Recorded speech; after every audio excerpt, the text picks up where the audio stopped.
Jadi yang pertama gue mau cerita pengalaman gue. Waktu itu gue dapat kabar gue harus ngantar jenazah atau jemput jenazah. Gue yang dapat kabar sih jemput jenazah dulu ya. Jemput jenazah yang berada di salah satu gereja. Itu sekitar kalau nggak salah jam 10 pagi. Ngejemput di situ dan dibawa lagi ke rumah duka. Singkat cerita gue jam 10 itu gue sampai di gereja. Gue pikir bakalan udah selesai gitu ya.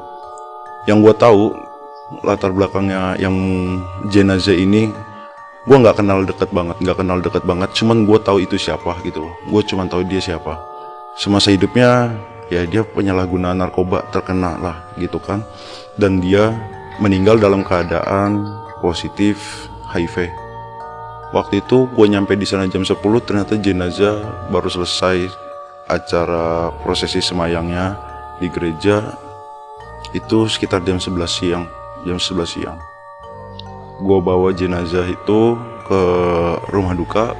Sampainya di rumah duka itu cuma 1 jam ya. Gue nggak ngeliat prosesi semayangnya, dan lanjut berangkat ke tempat pemakaman. Seperti biasa, pemakaman paling dekat itu TPU Budi Dharma. Saat itu kondisi nggak hujan sih. Dan yang gue tahu juga petinya si jenazah juga nggak dibolehin untuk dibuka selama pas ada di gereja pun gitu. Karena ya mungkin ya gue juga nggak tahu ya tentang penyakit HIV itu seperti apalah. Mungkin bisa menular ataupun apa. Sesampainya di Budi Dharma itu padahal dari kemarin pun nggak hujan ya.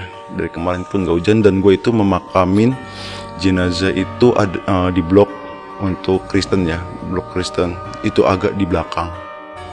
Bisa dibilang itu kayaknya pertama kalinya gue bawa yang ke Budi Dharma, TPU Budi Dharma untuk blood Kristen. Saat itu gue kaget jalanannya itu tidak bisa diakses sama sekali, nggak bisa diakses sama sekali jalanannya. Karena jalanannya itu bukan aspal ataupun paving block, bukan, tapi jalanannya itu tanah merah dan rata itu dengan air becek, nggak bisa dilaluin. Dan saat itu karena jarak dari jalan itu ke makam itu lumayan jauh lah, berapa puluh meter gitu, berapa ratus meter. Jadi gue paksa untuk masuk ke jalan itu, walaupun itu tanah merah bener-bener dalam sekali. Akhirnya nggak jauh, gue baru masuk dari situ, mobil ambulan gue nggak bisa jalan, stuck di situ setinggi bemper mobil ambulans gua, yaitu mobil Espas. Espas itu tinggi loh, itu kan Espas itu tinggi, itu segitu. Saat itu gue pasrah. Pasrahnya gini, aduh ini gimana gitu kan. Gue mau turun tuh serasanya tuh males gitu loh. Itu karena dalam sekali, gue ngerasa mobil gue tuh berat banget gitu, tanah merah semua gitu loh. Gue saat itu mencoba turun. Pertama kali orang yang turun gue, dan keluarganya tuh saat itu belum ada yang mau ikut turun bantuin gue. Gue coba masukin batu bata atau batu-batu kerikil di situ untuk supaya ambulan gue tuh tetap bisa jalan gitu loh. Tapi hasilnya nihil. Sampai hampir 2 jam cuman buat itu. Karena apa ya, sebagian keluarganya pun kayak pribadi gue ya, nalar gue, menurut gue dia itu agak takut juga ya memegang petinya gitu loh, buat diangkat gitu. Karena gue udah sempet saranin, udahlah ini nggak bisa jalan ambulans gue, toh mau ditarik pun gimana, posisi gue tuh ada di depan kepalanya, mobil-mobil itu adanya di belakang, udah turunin aja. Tapi keluarga mendesak supaya coba lagi gitu kan. Dan akhirnya hampir 2 jam nggak ada perubahan, gue tetap stuck di situ, gue ngeblok di situ dengan setinggi ban itu ketutup rata, ban gue tuh ketutup sama tanah merah, bener-bener napak itu kayaknya, kondisi mesin tuh kayaknya napak banget sama tanah merah. Gue saat itu akhirnya nurunin jenazah, terpaksa harus ikut juga nurunin petinya ke pemakaman. Itu kita jalan itu dengan lumpur tanah merah itu sedengkul, gotong jenazah itu, peti itu ke pemakaman ke liang lahatnya.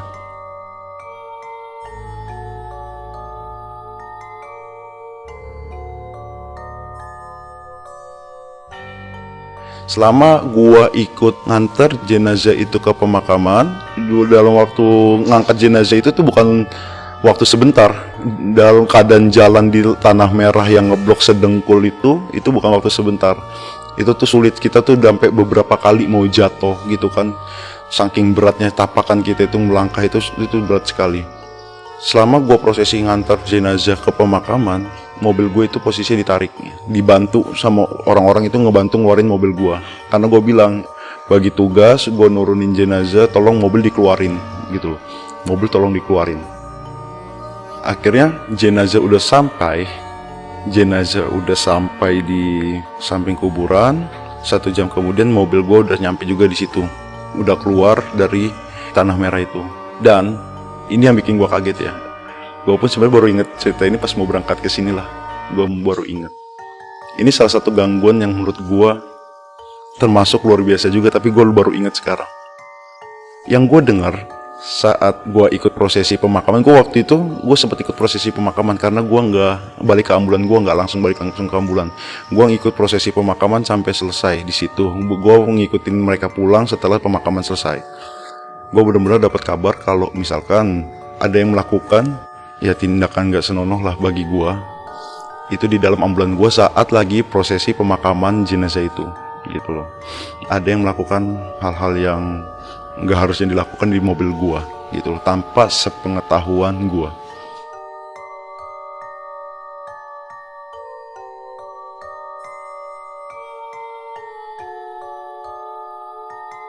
Itu efeknya ke apa?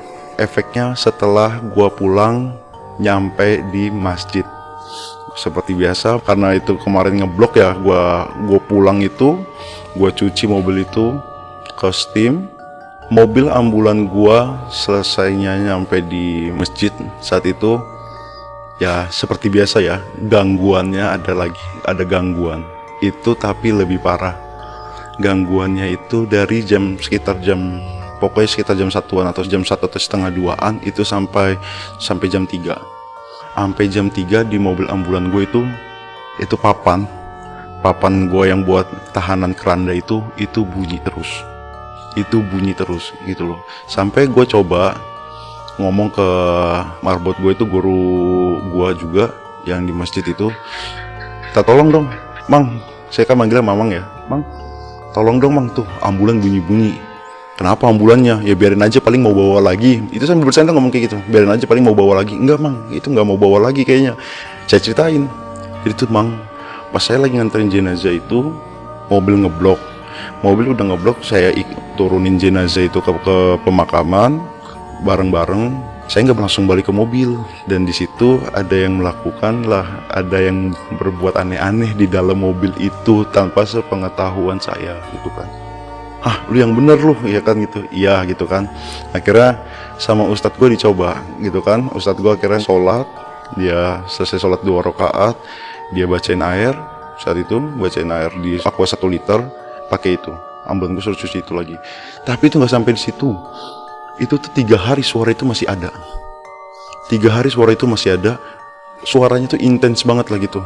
Di sekitar 1:30-an itu tuh selalu ada itu nongol itu suara itu. Sampai kadang-kadang sesekali itu subuh pun masih terdengar. Di dekat masjid gue tuh kan ada tempat terapi. Itu tempat terapi itu bukanya jam 6 pagi tapi ngantrinya udah jam 2 gitu loh.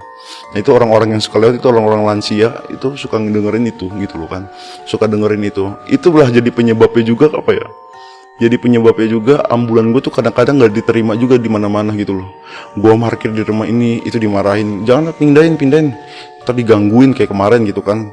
Banyak lah, sampai ke rumah keluarga gue sendiri pun ya gak nerima kalau misalkan ambulan gue tuh ada di situ gitu loh, parkir di situ gitu.